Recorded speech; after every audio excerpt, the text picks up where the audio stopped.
Hello friends, welcome to AG classes. और हमारा next topic है पावर ऑफ एकोमोडेशन। अब एकोमोडेशन क्या होता है वो समझते हैं पहले कि हमारी जो आई है वो क्या करती है कि different different distances of objects के लिए वो फोकल लेंथ कंटिन्यूअसली चेंज करती रहती है। अब ये क्या बात हुई, लगातार कैसे चेंज होती रहेगी देखते हैं। जो हमारा लेंस फॉर्मूला है वो क्या है, 1/f equals to 1/v minus 1/v। ये हमारा क्या है, lens formula. f is focal length of the lens, v is image distance from optical centre and u is object distance from optical centre of lens. Okay, तो हमने बात की थी ये हमारा कॉर्निया था, ये हमारा लेंस था, क्रिस्टलाइन लेंस, और रेटिना थी यहाँ। ठीक है, मीन्स इमेज हमारी कहां फॉर्म हो रही थी, इमेज फॉर्म हो रही थी हमारी यहां पर, रेटिना पर। ओके, तो V क्या हुआ, ये लेंस से लेकर हमारी इमेज तक की डिस्टेंस, ये क्या है हमारी V। अब एक बात सोचो, हमारी आई साइड के लिए जो हमारी आई है, आई बॉल के लिए V तो सेम है। क्यों? क्योंकि इसका डायमीटर हमने पढ़ा था अप्रोक्सीमेटली 2.5 सेंटीमीटर होता है। ओके, तो आंख का साइज तो कंटिन्यूअसली चेंज नहीं होता, तो मतलब लेंस और रेटिना के बीच की डिस्टेंस भी चेंज नहीं होगी। तो ये जो डिस्टेंस है V, लेंस ये है, इमेज यहां फॉर्म हो रही है, ये डिस्टेंस भी V, ये V कभी भी चेंज नहीं होगी। ओके, अब ये जब V चेंज नहीं होगी, ठीक है, ये होगी हमारी फिक्स, ये हमने कर दी फिक्स। अब V चेंज नहीं हो रही है, बट अब देखो हो क्या रहा है, ये मेरा कोई ऑब्जेक्ट है, पास में है। अब मैंने इस ऑब्जेक्ट को और दूर ले गया और फिर पास ले आया, तो मुझे तीनों पोजीशन के लिए मार्कर तो क्लियर दिख रहा है, ऑब्जेक्ट अपना क्लियर दिख रहा है, बट चेंज क्या हुआ, V फिक्स है, चेंज क्या हो रहा है हमारा U क्या हो रहा है, कंटिन्यूअसली चेंज हो रहा है। ठीक है, मीन्स इमेज डिस्टेंस फिक्स है, ऑब्जेक्ट डिस्टेंस कंटिन्यूअसली चेंज हो रही है। क्यों चेंज हो रही है, देखो पास में कोई ऑब्जेक्ट है मैं उसे भी देख पा रहा हूं, दूर कोई ऑब्जेक्ट है, ठीक है, तो मैं उसे भी क्लियर देख पा रहा हूं। मीन्स जो पास ऑब्जेक्ट है उसके लिए U कम हो गया, जो दूर ऑब्जेक्ट है उसके लिए U ग्रेटर हो गया, मतलब बढ़ गया, U की वैल्यू ग्रेटर हो गई पहले के कंपैरिजन में। तो मीन्स U चेंज हो रहा है, V फिक्स है, तो इसका क्या मतलब, अगर मुझे V फिक्स है तो क्या मेरा F भी कंटिन्यूअसली चेंज होना चाहिए। ठीक है, क्यों होना चाहिए, देखो ना, V फिक्स है, U मेरा कंटिन्यूअसली चेंज हो रहा है, जब मेरा U चेंज हो रहा है तो F भी मेरा चेंज होगा। या तो ये दोनों फिक्स होते तब भी मेरा F फिक्स होता, या ये दोनों वेरिएबल होते तो हो सकता है कि उनका डिफरेंस हर बार कांस्टेंट आता, बट V हमेशा हमारे लिए कांस्टेंट है। हमारी जो आई बॉल है, आई के लिए V कांस्टेंट है, फिक्स है, बट U कंटिन्यूअसली चेंज होता रहता है, तो इसके अकॉर्डिंग हमारी फोकल लेंथ भी चेंज होनी चाहिए, तभी हमें ऑब्जेक्ट क्लियरली विजिबल होगा। तो ये जो हमारी आई है, ठीक है, जो आई है उसमें जो सिलरी मसल्स होती हैं, ये क्या थी हमारी सिलरी मसल्स, जो लेंस को होल्ड करके रखती हैं। ये क्या करती हैं सिलरी मसल्स, कंटिन्यूअसली इस लेंस का क्या करती हैं, रेडियस ऑफ कर्वेचर चेंज करती हैं। मींस क्या चेंज करती हैं, रेडियस ऑफ कर्वेचर। अब जब रेडियस ऑफ कर्वेचर चेंज होगा तो हमें पता है क्या होता है, R इक्वल्स टू F/2। जब रेडियस ऑफ कर्वेचर चेंज होगा तो क्या होगा, इसकी कंटिन्यूअसली फोकल लेंथ भी चेंज होगी। और जब कंटिन्यूअसली फोकल लेंथ चेंज हो रही है, मींस इसे हम क्या बोलते हैं, power of accommodation. Okay, means how the I adjust itself for different distances of object. Means object की डिस्टेंस हर बार चेंज होती जा रही है, बट फिर भी हमारी आई अपनी फोकल लेंथ को इस तरह से बार बार एडजस्ट करती रहती है कि हमें वो ऑब्जेक्ट क्लियरली दिखाई दे रहा है। फोकल लेंथ क्यों चेंज हो रही है, क्योंकि ऑब्जेक्ट डिस्टेंस चेंज हो रहा है। V फिक्स है, हमेशा V हमारी आंखों के लिए फिक्स है। फिर वो बाद में अगर हम पढ़ेंगे थोड़ा सा कि अगर कोई डिफेक्ट आ जाता है तो ये V थोड़ा सा चेंज हो जाता है, उसके अकॉर्डिंग फिर हमें फोकल लेंथ भी चेंज करनी पड़ती है, तब हम अपने कॉन्वेक्स या कॉनकेव लेंस का यूज करते हैं। Okay, means power of accommodation क्या है, जैसे ही हमारी आई अपने आप एडजस्ट करती है इसकी फोकल लेंथ, और किसके लिए, डिफरेंट पोजीशन ऑफ ऑब्जेक्ट्स के लिए, उसे हम बोलते हैं power of accommodation. Okay, accommodation is the process by which I adjust its focal length by itself for different positions of object or different distances of objects. Okay, तो ये था हमारा पावर ऑफ एकोमोडेशन. अब फिर हमने बात किया की थी लेंस फॉर्मूले से कंपेयर भी कर लिया इसे कि v हमारा फिक्स रहता है, u चेंज होता रहता है. जब u चेंज होगा तो इसका मतलब है फोकल लेंथ भी चेंज होगी. अब हमें अगर कोई भी शार्प इमेज बनाती है, शार्प इमेज बनानी है हमारी रेटिना पर, तो क्या करना होगा, हमें फोकल लेंथ भी चेंज करना पड़ेगा. ठीक है ना, क्योंकि फोकल लेंथ और u दोनों यहाँ पर चेंज हो गए. और ये काम कौन कर रहा है फोकल लेंथ चेंज करने का? Ciliary muscles. सिलियरी मसल्स कैसे कर रही हैं? वो या तो इसे कंप्रेस कर देंगी या फिर इसे एक्सपेंड करेंगी. तो उससे क्या होगा? उससे होगा इसका रेडियस ऑफ कर्वेचर चेंज होगा. देखो कैसे, जो हमारा कॉन्वेक्स लेंस होता है उसका शेप होता है कुछ ऐसा. Clear?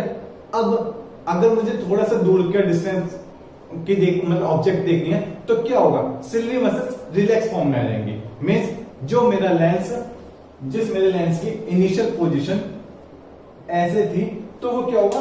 Ciliary muscles relax position में आ जाएंगी और इसका रेडियस ऑफ कर्वेचर कम हो जाएगा. ये मींस ये जो थिकनेस स्टार्टिंग में थी वो थिकनेस क्या हो जाएगी? अब कम हो जाएगी. कम कैसे हो जाएगी? ये कुछ ऐसे हो जाएगा. और जैसे ही मैं पास का ऑब्जेक्ट देखूंगा तो सिलियरी मसल्स इसे क्या करेंगी? कंप्रेस करेंगी. कंप्रेस करके क्या होगा? उसका रेडियस ऑफ कर्वेचर चेंज होगा.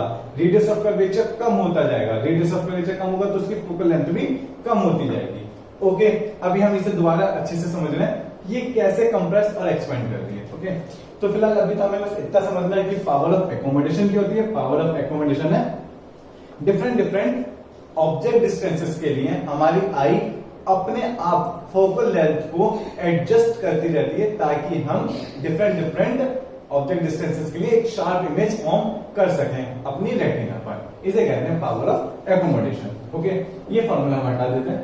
ठीक है, ठीक है, ये डायग्राम हटा देते हैं. अब हमें इसकी कोई नीड नहीं है.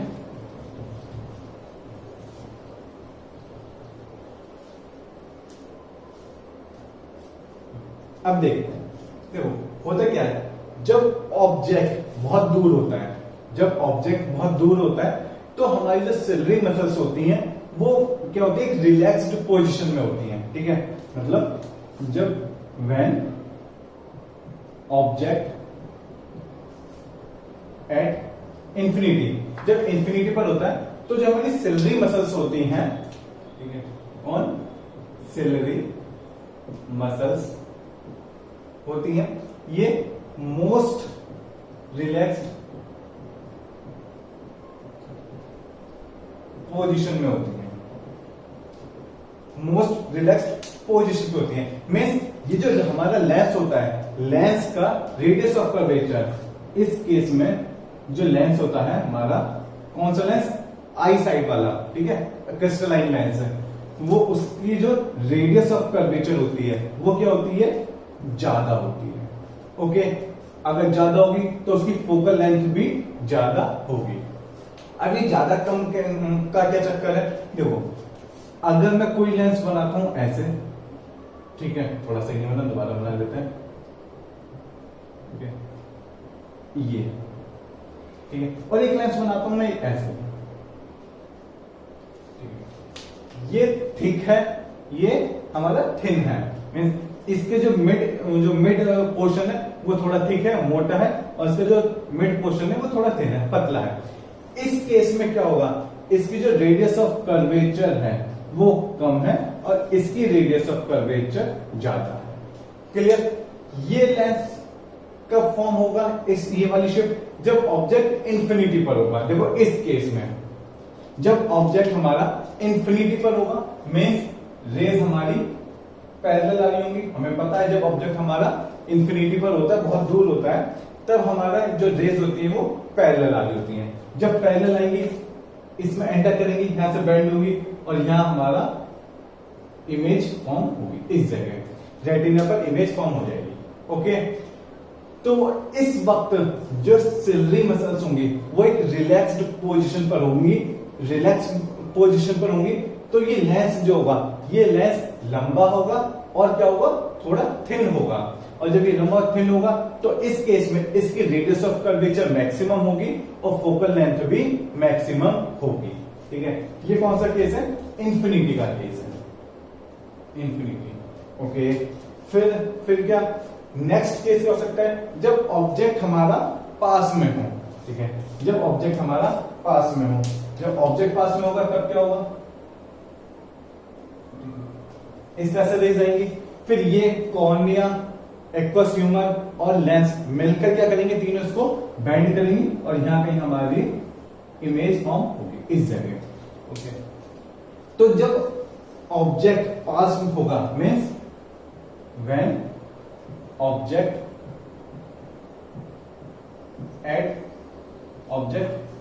इज एट नियर, जब ऑब्जेक्ट हमारा पास में होगा। ठीक है, जैसे फिर लिख लेते हैं व्हेन ऑब्जेक्ट नियर। ओके, सिर्फ इतना शॉर्ट में लिख लेते हैं when object is at near. उस केस में क्या होगा? उस केस में सिलरी मसल्स पर स्ट्रेन पड़ेगा। ओके, सिलरी मसल्स पर क्या पड़ेगा? स्ट्रेन पड़ेगा। क्यों पड़ेगा? जैसे हमारा ऑब्जेक्ट जब पास में आएगा, जैसे ही पास में आएगा तो सिलरी मसल्स क्या करेंगी? इस लेंस को कंप्रेस करेंगी। इसको कंप्रेस करके इसकी जो लेंथ होगी उसको कम करेंगी और जो इसकी थिकनेस होगी उसको इंक्रीज करेंगी, मींस उसको दबाएंगे। तो उस केस में क्या होगा? सिलरी मसल्स को कुछ वर्क करना पड़ेगा, उन पे कुछ स्ट्रेन आएगा। स्ट्रेन मींस उनको थोड़ी सी प्रॉब्लम होगी उसे कंप्रेस करने में। ओके, सिलरी मसल्स पर स्ट्रेस होगा। इस केस में जो रेडियस ऑफ कर्वेचर होगी लेंस की वो कम होगी और फोकल लेंथ भी कम होगी। ओके, तो देखो ये वाला जो हमारा फर्स्ट केस होता है, जितनी दूर तक हमारा आई साइड, जो हमारा आई बॉल से आई लेंस है, जितनी डिस्टेंस तक दूर वाली डिस्टेंस को क्लियरली देख सकता है उसे हम बोलते हैं फार पॉइंट। क्या बोलते हैं? Far point. फार पॉइंट के लिए रेडियस ऑफ कर्वेचर मैक्सिमम होती है और फोकल लेंथ भी मैक्सिमम होती है। और एक नॉर्मल आई के लिए फार पॉइंट इंफिनिटी होता है। क्या होता है? इंफिनिटी। ओके, और क्या है? ये हमारा होता है नियर पॉइंट का केस। नियर पॉइंट में इस केस में क्या होगा? जैसे हम ऑब्जेक्ट अपनी आंखों के पास लाते जाएंगे तो एक सर्टेन लिमिट आएगी, उसके पास अगर हम ऑब्जेक्ट को अपनी आई के पास लाएंगे तब भी हमें वो क्लियरली विजिबल नहीं होगा। मींस जो भी मिनिमम डिस्टेंस हो सकती है ऑब्जेक्ट की, जिसके लिए हमारी आई उसकी clear and sharp image retina पे बना सकती है, उसे हम बोलते हैं नियर पॉइंट ऑफ आई। और नियर पॉइंट के लिए radius of curvature, focal length दोनों मिनिमम होते हैं और सिलरी मसल्स को सबसे ज्यादा वर्क करना पड़ता है, उन पर सबसे ज्यादा स्ट्रेन होता है। रिलैक्स पोजीशन पर कब होती है? जब फार पॉइंट होता है। ओके, तो इन्हें बोलते हैं हम फार पॉइंट और नियर पॉइंट। पहले हमने पढ़ा power of accommodation. Power of accommodation क्या था? कि जो हमारी आई होती है वो अपने लेंस की फोकल लेंथ कंटिन्यूअसली चेंज करती रहती है। चेंज कैसे करती रहती है? कभी मैं हो सकता है बादल को देखूंगा, इतनी दूर की डिस्टेंस देख रहा हूं तो यू की वैल्यू बढ़ जाता है। कभी मैं पास में बैठे हुए आपको देख रहा हूं तो यू की वैल्यू बहुत कम हो गई। तो जब ये यू लगातार चेंज होता जा रहा है, ऑब्जेक्ट डिस्टेंस चेंज होती जा रही है, वी हमेरा फिक्स है। ठीक है, वी फिक्स क्यों था? क्योंकि लेंस से रेटिना की इमेज फिक्स थी। ओके, वी फिक्स था, यू चेंज होता जा रहा है तो मेरा एफ भी कंटिन्यूअसली चेंज होना चाहिए। Okay, 1/f = 1/v - 1/u। अब जब मेरा एफ कंटिन्यूअसली चेंज हो रहा है तो वो कौन कर रहा है? सिलरी मसल्स चेंज कर रही है, उसे कंटिन्यूअसली से चेंज कर रही है। सिलरी मसल्स कैसे कर रही हैं? या तो वो रिलैक्स पोजीशन पर होती हैं और जैसे जैसे ऑब्जेक्ट पास आता जाता है वो उसे कंप्रेस करती रहती हैं। ठीक है, तो एक सर्टेन लिमिट होती है जिसके beyond that point we can not see the clear and sharp image of object. तो वो जो मैक्सिमम डिस्टेंस हो सकती है, जितनी दूर तक हम देख सकते हैं एक नॉर्मल आई, उसे हम बोलते हैं अपनी आई का फार पॉइंट। फार पॉइंट के लिए सिलरी मसल्स रिलैक्स पोजीशन पर होती हैं, रेडियस ऑफ कर्वेचर और फोकल लेंथ दोनों मैक्सिमम होते हैं। और फिर जैसे जैसे ऑब्जेक्ट को हम अपनी आंखों के पास लाते हैं तो क्या होता है? एक लिमिट के बाद, एक सर्टेन क्लोजर लिमिट के बाद हम वो ऑब्जेक्ट को क्लियरली नहीं देख पाते, मींस उसकी क्लियर इमेज हमारे रेटिना पर नहीं बन पाती है। तो जितनी मिनिमम पोजीशन पर हम उसे क्लियर देख सकते हैं उसे बोलते हैं नियर पॉइंट। और नियर पॉइंट के लिए सिलरी मसल्स पे बहुत ज्यादा स्ट्रेन होता है, मींस उसे हमारे लेंस को कंप्रेस करना पड़ता है, तो उस केस में इसकी रेडियस ऑफ कर्वेचर कम होती जाती है, ठीक है, और फोकल लेंथ भी कम होती है, रेडियस ऑफ कर्वेचर भी कम होती है और फोकल लेंथ भी कम हो जाती है, ठीक है। तो ये था हमने क्या डिस्कस किया अभी, पावर ऑफ एकोमोडेशन और far point and near point of I.